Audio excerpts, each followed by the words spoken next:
Conocí a Manuel. Tenía yo una edad de 12 años cuando llegaba a mi casa. Grababa a mi padre. Mi padre ejecutaba muy bien los instrumentos de cuerdas. Y por supuesto, Manuel llegaba a la casa y lo grababa. Le gustaba cómo hacía mi padre los trabajos, las versiones, por lo menos, versiones del Carretero y otros temas, de Guillermo Portavales y otros temas del trío Matamoros. A Manuel le causaba impresión cómo mi padre, un hombre del Medio Oriente, podía ejecutar tan magnífica temas de Trío Matamoros o de Guillermo Portavales cubano. Y allí me escuchó un día leer y le pidió permiso a mi padre para llevarme a un programa que él tenía en una emisora que él había traído a Loricas. La emisora era una emisora totalmente cultural. Se llamaba Radio Foro Popular. Habían dos programas. La primera sección era dialogando con los radioforos, que eran jóvenes ya de 18 en adelante. Y por supuesto, en el programa Así Somos los Niños, donde yo entré con una edad de 12 años y pasé luego a dialogando con los radioforos. Allí pude mirar al hombre, a aquella persona interesada en temas muy humanos, en cómo, preocupado por cómo vivía el hombre sinuano, el hombre caribeño. Dialogaba mucho con los pescadores, con las señoras que expendían el pescado, con aquellos cortadores de arroz, con los que traían la estera. Era un hombre muy preocupado por la investigación, por lo humano. No era un hombre de lujo. Que yo recuerde, Manuel nunca quiso quedarse en un hotel. No, Manuel quería quedarse en el barrio Arenal, donde una de sus primas hermanas, Delia, por cierto, una casa muy humilde, y allí Manuel en una estera dormía o en una hamaca. Era un hombre muy humano, también dado a la amistad, dado a ayudar al prójimo.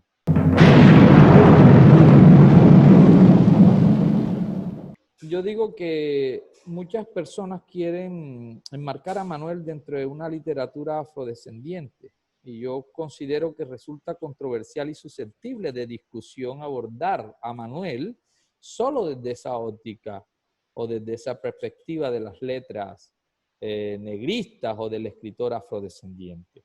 Tal y como he venido haciendo algunos escritos y he venido diciendo desde el Observatorio Cultural Manuel Zapata Olivella, del cual soy el director, que hablar de su obra es hablar de un proceso de mestizaje, en donde él vincula no solamente al afrodescendiente, sino que también vincula al raizal, a aquel indígena, vincula también al blanco, y allí hace una mezcla de ese mestizaje, de lo que somos, y a partir de allí, ¿sí?, él plantea una ruta de identidad cultural. Por eso, para el Ecovio Mayor, no le fue difícil madurar a través del periplo de su vida, su propia concientización ontológica, porque él había dicho en determinado momento, quiero leer aquí algo que se me viene, dice: influido por las lecturas que tuve de mi padre, Antonio María Zapata Vázquez, mi rostro oscuro no podía mirarse sin miedo en el espejo del conquistador europeo. Y ahí es donde él empieza a hablar del mestizaje cuando dice: en mi familia todos los abuelos habían nacido engendrados en el vientre de mujer india o negra.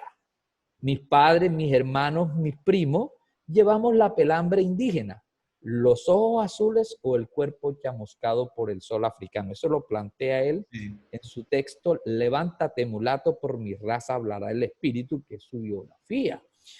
Y que si queremos entender un poco la obra de Manuel, tenemos que recurrir a esta obra.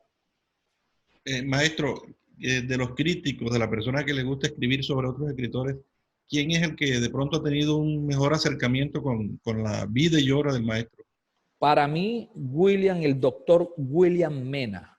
De hecho, permítame y yo le muestro, tengo dos textos aquí inéditos que pocas personas han leído a nivel nacional y el maestro William Mina, Aragón, se ha encargado de tomar de la biblioteca que dejó el maestro y de ensayos inéditos, que son ensayos que nadie conoce, los compiló y ha publicado esta magnífica obra, Deslumbramientos de América. Todos son ensayos de Manuel que nadie conocía. Ahora se está conociendo mejor el pensamiento de Manuel. Y por supuesto, este texto que tengo aquí, ¿sí? Sí. African Indian, sí, multicultural, sobre la identidad. Este plantea en realidad lo que te vengo diciendo, el mestizaje. Entonces, tratar de enmarcar a Manuel solamente sobre su obra de afrodescendiente es controversial. Manuel era un hombre que se declaró, si nosotros leemos las claves mágicas de América, ¿sí? Se declara no una persona afrocolombiana, sino que él mismo dice allí que él es afrocolombo indoeuropeo. Afrocolombo indoeuropeo. Entonces, el pensamiento de Manuel no era un gueto. Sí, solamente en mi obra caben los afrodescendientes. No, en su obra cabe el mestizaje que es América. Esos somos, mestizos. Sí. ¿Tú me hablas que esos documentos son inéditos o de un tiraje corto?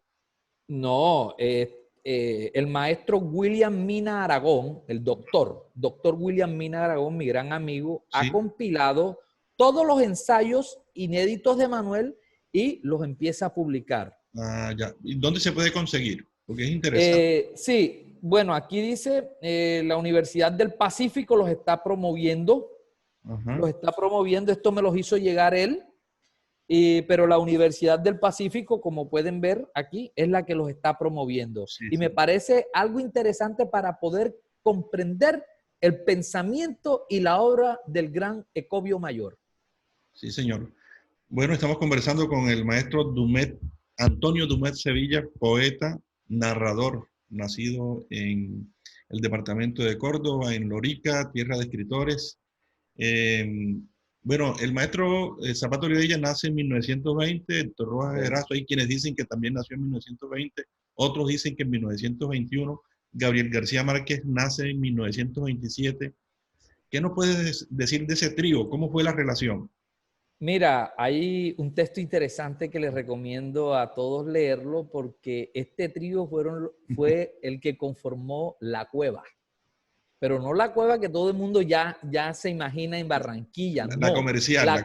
La comercial, no. La cueva de intelectuales que nace en Cartagena, en donde asistían a las tertulias Héctor Rojas Erazo, ese ángel monstruoso en la literatura, el arte, era un hombre completo en cuanto al arte.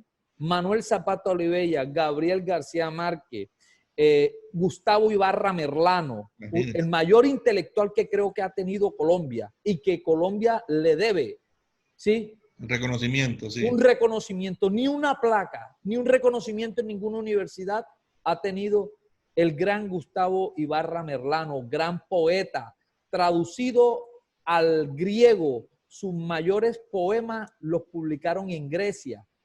Otro, Agapito de Arco, Jorge Artel, que tiene, entre otras cosas, raíces en Lorica por parte de los coneos. Entonces, quisiera que de pronto, aquí yo creo que tengo un libro que las personas puedan leer. Aquí se llama Ceniza Salobre. Ceniza Salobre narra cómo Gustavo Ibarra Merlano influyó para que García Márquez pudiera leer los clásicos en griego. Y cómo también García Márquez aprende de Manuel en cuanto al manejo, ¿sí?, de muchos temas de tipo antropológico y sociológico. Cómo también se pega del toludeño Héctor Rojas Erazo para aprender el concepto de lo que podríamos nosotros decir, o lo que ya trabajó el gran cubano Alejo Carpentier, que acá pues le pusieron el remoquete de el realismo mágico, pero en realidad es lo real maravilloso. Ya Héctor Rojas había trabajado lo real maravilloso en sus obras. Por lo menos Héctor Rojas es quien se crea un pueblo mítico que aquí no teníamos antecedentes. Sí, sí, Cedrón. Cedrón. Claro, claro. La casa que se empieza ella misma, más que una casa, eran las vivencias que allí había.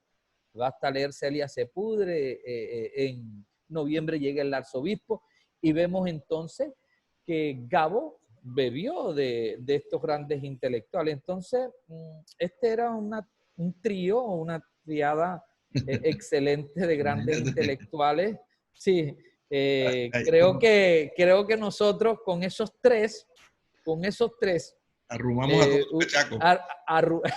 Por supuesto, a todos los rolos los arrumamos.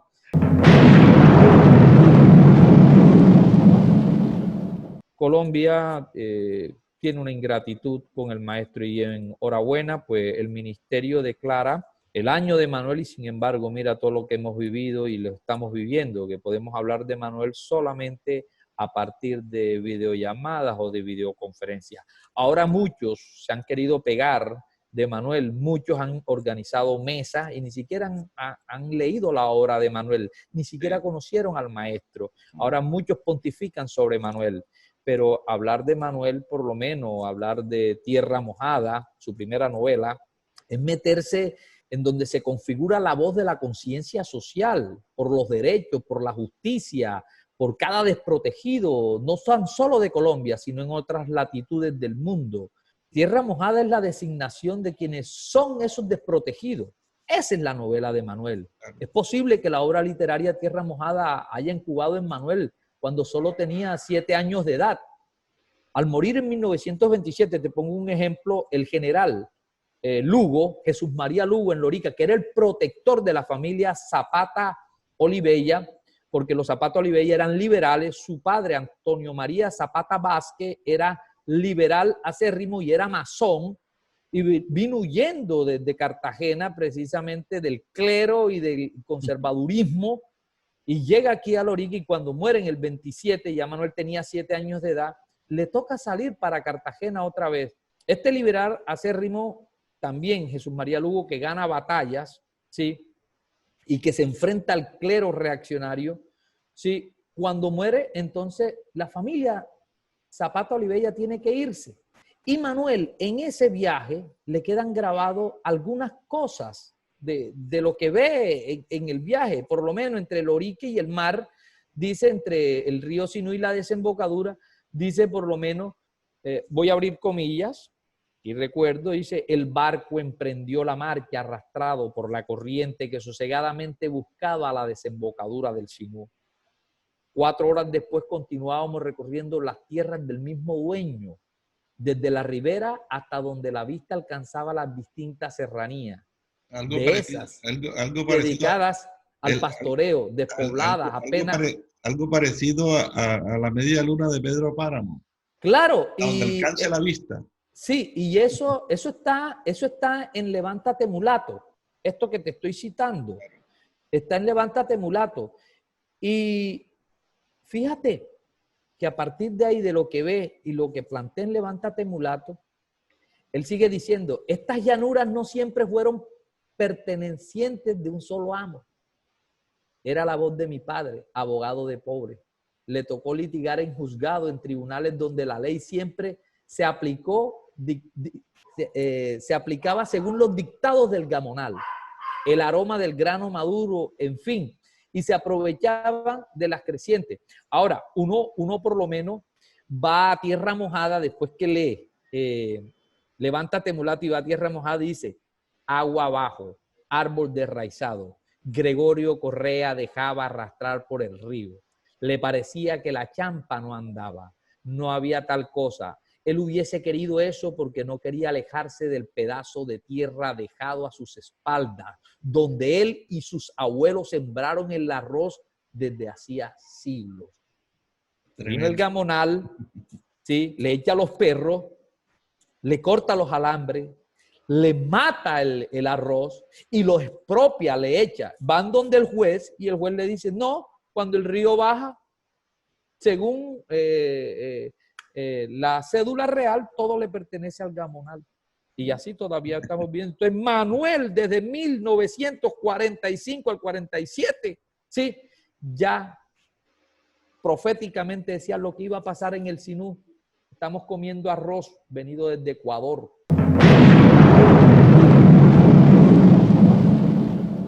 Manuel en Tierra Mojada hace una denuncia social de aquellos desprotegidos, de esos mestizos, ¿sí? Que no tienen cabida.